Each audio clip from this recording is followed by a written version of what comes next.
नमस्कार दोस्तों, मेरा नाम है आशुतोष और आप देख रहे हैं डायनामिक इम्पल्शन। आज के इस वीडियो में हम बात करेंगे 16 दिसंबर 2022 के करंट अफेयर्स की।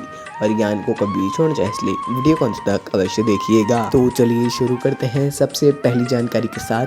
प्रशासनिक सुधार और लोक शिकायत विभाग ने शिकायत निवारण सूचकांक को जारी किया है।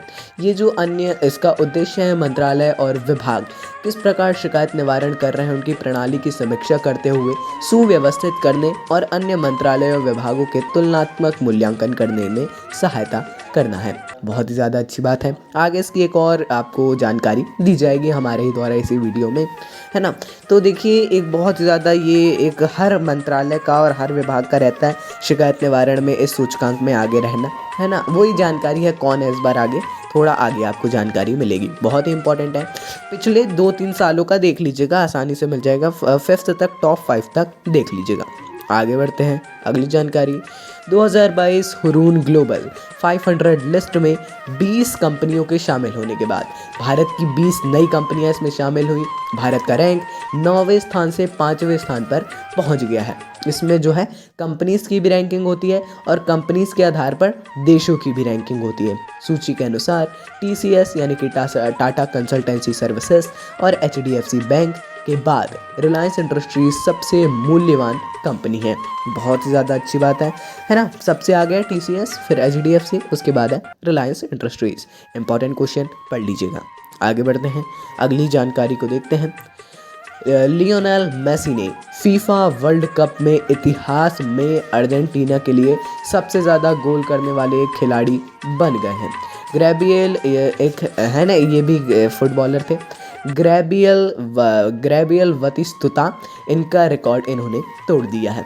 उन्होंने अर्जेंटीना बनाम क्रोएशिया भी एक देश है, के मैच के दौरान यह उपलब्धि हासिल की, जिसमें 11 गोल करके हंगरी के सांडोर कॉक्सिक और जर्मनी के जुर्गन क्लिंसमैन को की बराबरी की है ना, उनकी बराबरी की है। आगे बढ़ते हैं अगली जानकारी। फिनलैंड और भारत ने अधिक गतिशीलता की सुविधा और अनियमित प्रवासन से निपटने के लिए संयुक्त घोषणा पत्र पर हस्ताक्षर किए हैं। ध्यान दीजिएगा, यहाँ पर कुछ समझौता साझेदारी मत लिखिएगा। संयुक्त घोषणा पत्र पर हस्ताक्षर किए हैं, मतलब सहमत हुए हैं एक चीज़ पर। दोनों देश छात्रों, शिक्षाविदों और पेशेवरों की गतिशीलता को सुविधाजनक बनाने की व्यवस्था पर का एक सामान्य ढांचा विकसित करने की दिशा में एक साथ काम करने के लिए सहमत हुए हैं। पढ़ लीजिएगा थोड़ा और, बाकी अगली जानकारी की ओर हम बढ़ते हैं। इंडिया वाटर इम्पैक्ट समिट का 7वां संस्करण 15 दिसंबर 2022 को शुरू हुआ है ना, कल ही शुरू हुआ है। नीति आयोग द्वारा यह कार्यक्रम दुनिया भर और भारत के नए तकनीकी नवाचारों, अनुसंधान, नीतिगत ढांचे और निवेश मॉडल का प्रदर्शन करेगा। इंडिया वाटर इम्पैक्ट समिट, ये इसका 7वां संस्करण है। पहले 6 बार हो चुका है।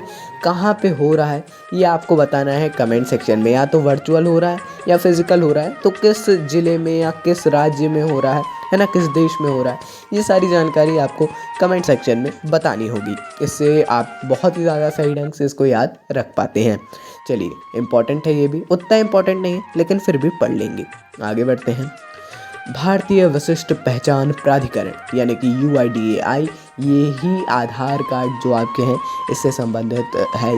इसको नवंबर 2022 के लिए सार्वजनिक शिकायतों की रैंकिंग के समाधान में ग्रुप A के सभी मंत्रालयों, विभागों और स्वायत्त निकायों में पहला स्थान दिया गया है। जैसे हमने बताया, ये लगातार चौथे महीने UIDAI लगातार चौथे महीने में इन्होंने शीर्ष स्थान हासिल किया है। इससे आप समझ सकते हैं कि शिकायत निवारण में सबसे आगे है UIDAI।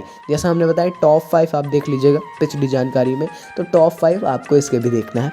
बता सकें तो कमेंट में बताइएगा, बाकी इसके लिए हम ज़्यादा फोर्स नहीं करेंगे, लेकिन देखना बहुत ज़्यादा ज़रूरी है और बहुत ज़्यादा इंपॉर्टेंट क्वेश्चन है। हालांकि ये अकेला 1 माह का है। कौन से माह का है? नवंबर 2022 का। आगे बढ़ते हैं अगली जानकारी। SS राजामौली द्वारा निर्देशित, ये निर्देशक हैं फिल्मों के, पीरियड फिल्म RRR को जनवरी 2023 में होने वाले गोल्डन ग्लोब अवार्ड्स में 2 कैटेगरी के लिए नामित किया गया है, नॉमिनेट किया गया है ना।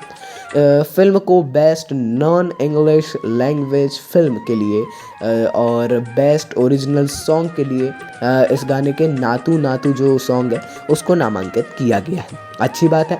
बाकी हाँ, अवार्ड ज़रूर ही मिलना चाहिए मुझे तो लगता है। आपकी क्या राय है इसमें, आप बता सकते हैं। समय मिलने पर, यदि फिल्मों में इंटरेस्ट होगा, समय मिलने पर आप अवश्य इस फिल्म को देखेंगे या देख चुके होंगे। आगे बढ़ते हैं। अगली जानकारी, तमिलनाडु राज्य में प्राकृतिक संसाधनों की रक्षा के साथ साथ उन्हें पुनर्स्थापित करने के लिए अपना जलवायु परिवर्तन मिशन शुरू करने वाला भारत का पहला राज्य बन गया है तमिलनाडु। बहुत ही ज़्यादा अच्छी बात है। राज्य की जलवायु कार्य योजना TNGCC द्वारा कार्यान्वित की जाएगी। देखिए, अभी तक इससे समझ जाइए, जलवायु परिवर्तन मिशन शुरू करने वाला अभी तक केवल तमिलनाडु है। हाल ही में किया है वो भी, इससे पहले और कोई राज्य ने ऐसा नहीं किया है। ये बहुत ही ज़्यादा बुरी बात है।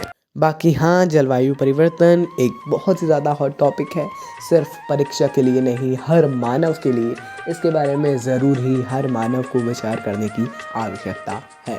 ज़रूर आप भी विचार करिएगा, शायद आपने किया भी होगा। अलग अलग आइडियाज़ होंगे, एक प्लेटफॉर्म नहीं है मैं मानता हूँ, लेकिन हाँ फिर भी कोशिश करिए अलग अलग चीज़ें ढूंढने की, अलग अलग चीज़ें करने की। समय मिलने पर इनोवेशन करते रहिए। जब तक इनोवेशन नहीं होगा तब तक कुछ भी नहीं होगा। बाकी दोस्तों, ये थी अंतिम जानकारी। बाकी कुछ भी कन्फ्यूज़न हो आपको किसी भी चीज़ से रिलेटेड, कमेंट में पूछिएगा। बाकी एक नई जानकारी के साथ हम फिर मिलेंगे एक नए वीडियो में। नमस्कार, डायनामिक इम्पल्शन।